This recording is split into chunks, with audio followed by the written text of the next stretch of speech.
नमस्कार मित्रों, word inbox academy आनंद विद्यानगर में मैं विमल गुप्ता आप सभी का फिर से एक बार स्वागत करता हूं। आप एक बार फिर से नया टॉपिक देख रहे हो जिसका नाम है हैंड शेकिंग। ये मैथमेटिकल रीजनिंग का एक नया टॉपिक है, छोटा सा टॉपिक है जो आपके एग्जाम में आता है। हमने इससे पहले एक मैथमेटिकल रीजनिंग का आपका एक टॉपिक डिस्कस हुआ था जहां पे मंकी क्लाइंबिंग की बात हो रही थी, बंदर चढ़ने उतरने की बात हो रही थी। इस बार हम हैंड शेकिंग की बात करेंगे। आपने कई बार देखा होगा कि कुछ एक क्वेश्चन आता है जहां पे वो बोलता है कि एक वर्ड है, इस वर्ड को हम कितने टाइप से अरेंज कर सकते हैं, ऐसा सुना होगा। एक बोलता है कि कमिटी है, जहां पे कमिटी में हमको कुछ लोगों का सिलेक्शन करना है, तो सिलेक्शन में अगर जो हम वहां पे एक डॉक्टर, एक इंजीनियर और एक टीचर रखें तो इस तरीके से कितने तरीके की कमेटी बन सकती है।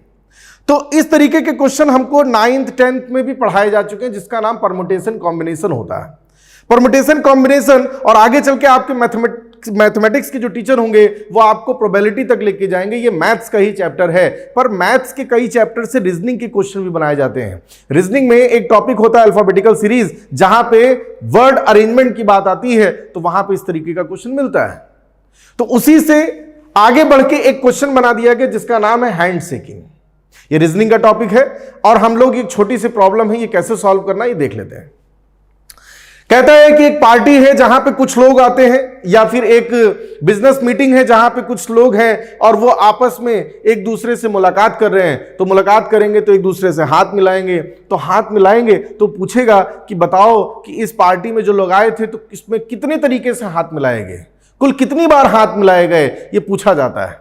तो एक बात बताओ भाई, हाथ मिलाएंगे तो एक बार में 2 लोग मिलाएंगे, और जब हम अगर जो किसी से हाथ मिलाने जाएंगे तो जिससे हाथ हम मिला रहे हैं तो सामने वाले का भी हमसे हाथ मिल जाता है, तो वो दोबारा घूम के हमसे हाथ मिलाने नहीं आएगा। अगर जो हम आगे बढ़ के उससे हाथ मिला रहे हैं इसका मतलब उसने भी हमसे हाथ मिला लिया।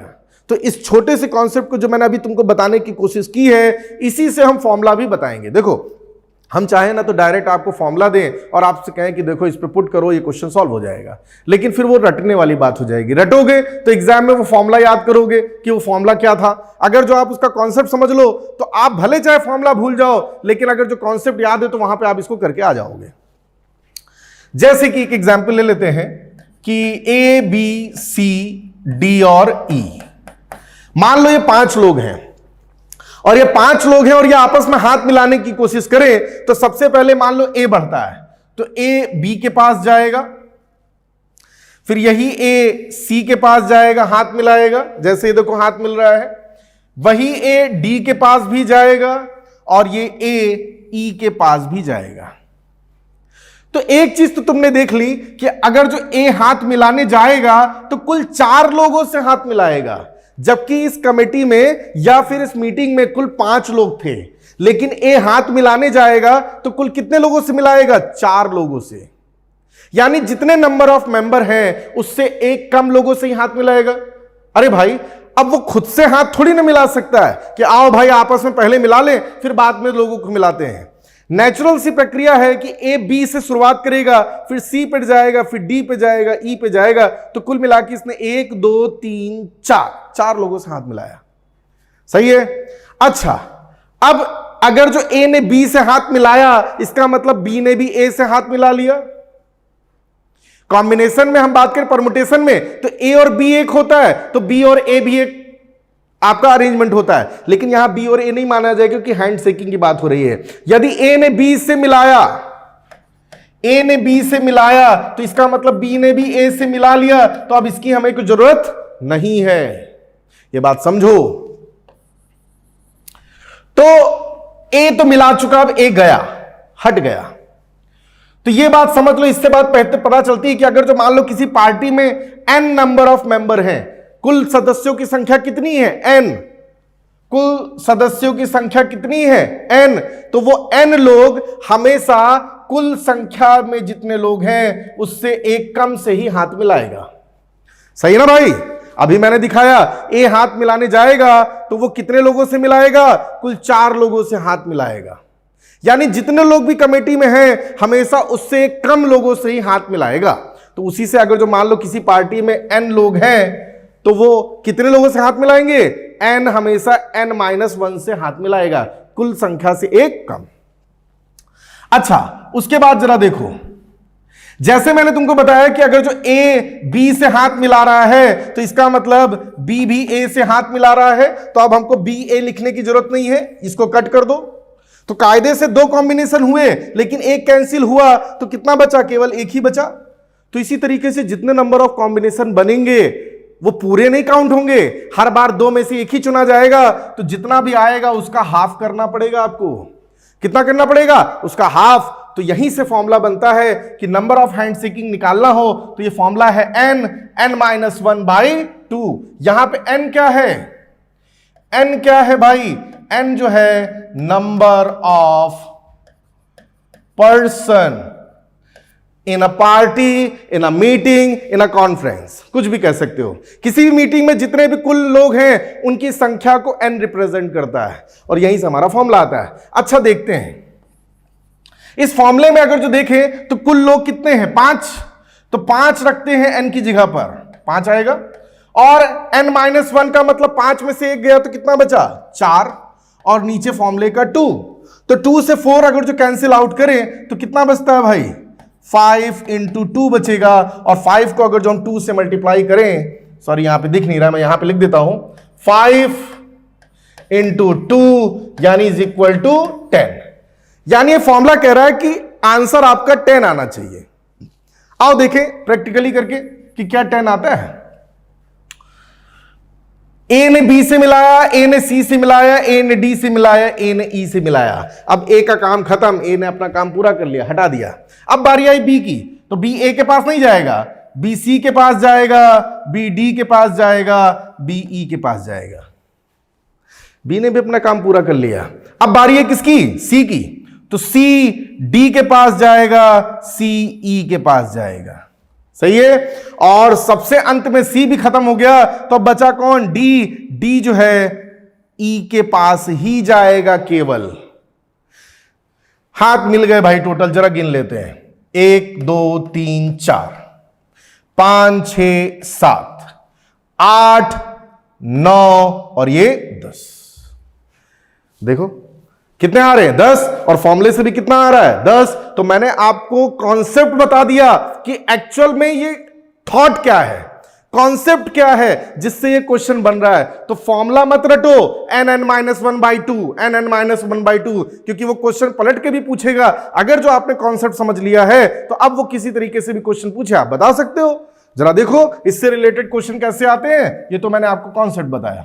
अब इससे रिलेटेड जो क्वेश्चन है वो भी देखो। ये रहा आपकी स्क्रीन में पहला क्वेश्चन। क्या कह रहा है, कह रहा है कि 12 people at a party shake hand once with everyone else in the room, how many hand shake took place. कह रहा है एक पार्टी रूम में कुल 12 लोग हैं और वो एक दूसरे से हाथ मिलाते हैं केवल एक बार। तो बताओ ऐसा करते हुए कितनी बार हाथ मिलाए जाएंगे, वो ये पूछ रहा है। तो भैया यहां पे 12 दिया है, तो 12 क्या दिया है, n दिया है। किसी भी पार्टी में, किसी भी फंक्शन में, किसी भी कॉन्फ्रेंस में कुल कितने लोग हैं यही हमें देखना है। तो कुल 12 लोग हैं, ये मैंने लिख लिया। टोटल नंबर ऑफ हैंडशेक की बात करें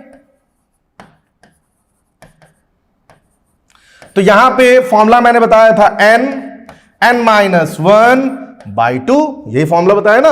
अब हर बार देखो हम प्रैक्टिकल नहीं कर सकते ऐसे एरो बना बना के, वरना फिर आपका समय बहुत बर्बाद जाना है। वो मैंने आपको कॉन्सेप्ट बता दिया कि कैसे ये फॉर्मूला डिराइव हुआ है। तो यहां n की जगह पर हम रखेंगे 12, फिर n-1 करोगे तो हो जाएगा 11 और फॉर्मूले का 2।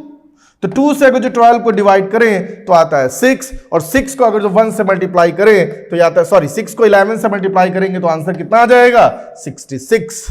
यानी कि अगर जो 12 लोग हैं तो एक दूसरे से हाथ मिलाने जाए तो कुल 66 टाइम जो है आपके हैंडशेक होंगे। ऑप्शन में देखो क्या 66 है, हां ऑप्शन बी कहता है कि कुल 66 टाइम आपस में हाथ मिलाए जाएंगे यदि हर व्यक्ति एक बार ही हाथ मिलाए किसी दूसरे से। तो यह हमारा पहला आंसर आ गया। और अगर जो एग्जाम में आता है तो इसको आप छोड़ के मत आओ, आपको फॉर्मूला भी रटने की जरूरत नहीं है। क्या बताया, अगर जो कुल लोग 10 हैं या कुल 5 लोग हैं, आपस में हाथ मिलाने जाएंगे तो जितने लोग होंगे उससे हमेशा एक कम की संख्या से ही हाथ मिलाएंगे। n n-1 बाई 2 क्यों होता है? क्योंकि अगर जो मैंने किसी एक इंसान से हाथ मिला लिया तो फिर इसका मतलब उसने भी मुझसे हाथ मिला लिया, तो अब ये काउंटिंग में 2 नहीं माना जाएगा, केवल 1 माना जाएगा, इसीलिए बाई 2 किया जा रहा है। और ये आपका फॉर्मूला आपका आंसर दे देगा। उम्मीद करते हैं कि आपको समझ में आया होगा। चलो एक और क्वेश्चन देख लेते हैं। आप एक ही क्वेश्चन को देखो और उससे रिलेटेड और भी एग्जाम्पल बहुत सारे पड़े हुए उनको लगाओ, और उसके बावजूद भी यदि डाउट आता है तो कमेंट बॉक्स में जरूर डालना। अगर जो आपका कोई डाउट है जो नहीं समझ में आ रहा है तो उसको हम नेक्स्ट वीडियो में शामिल करने की कोशिश करेंगे। ये नेक्स्ट क्वेश्चन है, इस बार पढ़ो और देखो क्या है। कह रहा है कि in a birthday party every person shake hand with every other person. If there was a total of 28 handshake in the party, how many person were present in the party? कह रहा है, इस बार उल्टा क्वेश्चन पूछ रहा है। कह रहा है कि एक बर्थडे पार्टी है जहां पे कुल 28 बार हाथ मिलाए गए। इस बार तुमको क्या बता रहा है? कुल 28 बार तो हाथ मिलाए गए हैं, तो बताओ उस पार्टी में लोग कितने थे। इस बार तुमसे हैंडशेक नहीं पूछ रहा है, इस बार पूछ रहा है कि उस पार्टी में लोग कितने मौजूद थे। अगर जो कुल 28 बार हाथ मिलाए गए हैं तो अब तो आपके दिमाग में आएगा कि यार सर ने फॉर्मूला बताया था कि अगर जो हैंडशेक की बात करें तो फॉर्मूला था n-1 बाई 2। तो हैंडशेक की दिया है 28 रख दिया, और n ही तो हमसे पूछ रहा है, तो n-1 बाई 2 करें तो अगर जो 2 को इधर मल्टीप्लाई करते हैं तो n-1 बराबर 28 का डबल करोगे तो यह आपका आ जाएगा 56। अरे इसको अगर जो सॉल्व करने जाएंगे ये तो द्विघात समीकरण बन जाएगी, इसको क्वाड्रिक इक्वेशन बोलते हैं। यानी कि क्वाड्रिक इक्वेशन बनके तैयार होगी तो आपकी कुछ इस तरीके से होगी, n² minus n is equal to 56। इसको इधर ले आओ तो n² minus n minus 56 is equal to 0। अरे ये तो क्वाड्रिक इक्वेशन बन रहा है। इसको सॉल्व करने जाएं तो हमारा 1 मिनट और जाने वाला है। नंबर ही हमको कुल 1 मिलना है, पहले तो इतना किया, उसके बाद इसको सॉल्व करें तब जाके आएगा। देखो कुछ चीजें हमें ऑप्शन से सॉल्व करने के लिए भी मिलती हैं।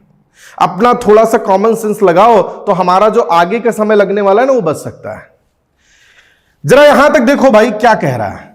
आपने यहां तक करके देखा तो n-1 बराबर 56 है, तो इसको फॉर्मूले की तरह क्यों देखते हो? n का मतलब कुल लोग, और n-1 जितने लोग हैं उससे एक कम की संख्या, और उनका अगर जो हम मल्टीप्लिकेशन करें यानी गुणा करें तो प्रोडक्ट कितना आना चाहिए? 56।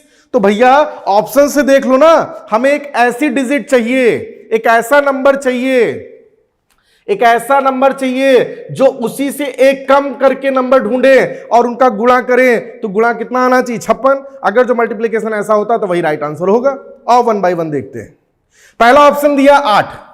मान लो पार्टी में 8 लोग हैं, तो अगर जो 8 लोग हाथ मिलाएंगे तो मिलाने की संख्या क्या होगी? एक कम।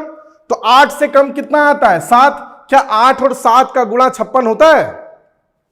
8 को 7 से गुणा करो, कितना होता है? 7 और 56। बिल्कुल सही बात है। अगर जो हम 8 को 7 से गुणा करें तो 56 आता है। तो इस हिसाब से पहला ऑप्शन सही है। अगर जो पहला ऑप्शन सही, इसका मतलब बाकी के गलत होने चाहिए, यह भी जरूरी है क्योंकि इसमें नन ऑफ दीज नहीं दिया। तो जरा देखो दूसरा ऑप्शन आपका दिया है बी। कहता है कि मान लो पार्टी में कुल 9 लोग हैं, तो 9 लोग हैं तो हाथ मिलाने की अगर जो हम संख्या की बात करें तो यह 8 लोगों से हाथ मिलाएगा। तो क्या 9 को 8 से गुणा करो तो क्या 56 आता है? 9 को 8 से गुणा करोगे तो 72 आता है, 72। ना भाई ना, यह गलत ऑप्शन है। तीसरा चेक करो, कहता है मान लो पार्टी में 6 लोग हैं, तो 6 लोग हाथ मिलाएंगे तो n-1 का मतलब ये 5 लोगों से हाथ मिलाएगा, तो 6 पंचे 30 होता है। ना भाई ना, ये भी गलत है। लास्ट ऑप्शन दिया हुआ है कितना? 7। मान लो पार्टी में 7 लोग हैं तो ये हाथ मिलाएगा कितने लोगों से? 6 लोगों से। 7 छंग 42 होता है, और जबकि हमें लाना है 56। ना भाई ना, ये भी गलत है। सही है ना? तो ऑप्शन से देखा तो हमारा अप्रोच था और वो हमने निकाल लिया। बाकी आपकी चॉइस है, अगर जो आप फॉर्मूले से जाते हो, क्वाड्रिक इक्वेशन सॉल्व करते हो तो भी आपका आ जाएगा। लेकिन हम क्वाड्रिक इक्वेशन ना करें, अगर जो कॉन्सेप्ट क्लियर है तो शुरुआत देखते ही कर सकते हैं कि भाई कुल 28 बार हाथ मिलाए गए हैं तो 28 का डबल 56 होता है। ऐसी संख्या 2 ढूंढो जिनका मल्टीप्लीकेशन आपका 56 हो, वही राइट आंसर होगा आपका। तो ये था आपका हैंड शेकिंग कॉन्सेप्ट, जहां पे पहले वाले क्वेश्चन में कहता है कि कुल इतने लोग हैं तो कितनी प्रकार से हाथ मिलाया जाएगा, और दूसरा क्वेश्चन कहता है यदि इतनी बार हाथ मिलाए गए हैं तो उस पार्टी में कुल लोगों की संख्या बताओ। तो उम्मीद करते हैं कि आपको ये कॉन्सेप्ट बहुत अच्छा लगा होगा, समझ में भी आया होगा, और अगर जो नहीं समझ में आया तो फिर से आपको हम गुजारिश करते हैं कि आप कमेंट बॉक्स में जरूर मेंशन करो, आप हमें बताओ कि आपकी दिक्कत कहां पे आ रही है, वो हम दिक्कत आपकी जो समस्या है वो सॉल्व करने की क्या करेंगे, पूरी कोशिश करेंगे। चलो ठीक है, नेक्स्ट टाइम फिर से हम मिलते हैं एक नए टॉपिक के साथ, तब तक के लिए नमस्कार।